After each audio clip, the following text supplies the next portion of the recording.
8:30 থেকে 9টা মাঝখানে। এটা কারণটা এখনও আমরা জানি না, সেটা তদন্ত সাপেক্ষ। একটা গাড়ি লক্ষ্য করে যেটা ভিডিওতে আর যেটা আমাদেরকে ভিডিও সাপ্লাই করেছে তার থেকে দেখা যাচ্ছে কিছু একজন গুলি চালাতে দেখা যাচ্ছে। তারপরে আমরা ওটা ঘটনাটা তদন্তে নেমে অলরেডি আমরা 8 জনকে অ্যারেস্ট করেছি। তার মধ্যে 4 জন যেটা ভিডিওতে দেখা যাচ্ছে, যার মধ্যে একজনকে হাতে দেখাই যাচ্ছে যে ফায়ার আর্ম আছে, আর একজনের হাতে ফায়ার আর্ম আছে আর কোনো অন্য জিনিস আছে সেটা আমরা এখনও ক্লিয়ার নেই। তো সেটা আমাদের ইনভেস্টিগেশন মানে এদের ইন্টারোগেশন চলছে।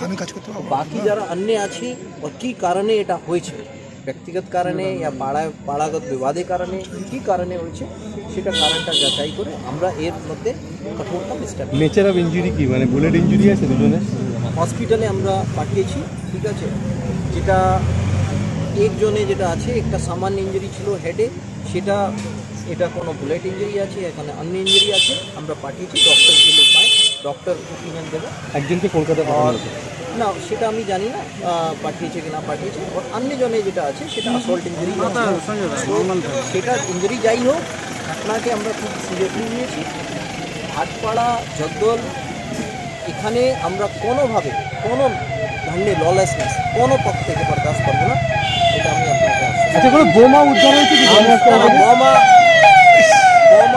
যেটা আছে সেটা কমপ্লিটলি ফলস।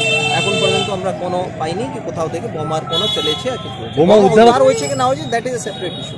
ওটা দুপক্ষ সামনাসামনি থাকছে, সংঘর্ষ দফায় দফায় হচ্ছে। দেখুন আমি পুলিশ তৎপর আছে, আপনারা দেখেছেন এখানে।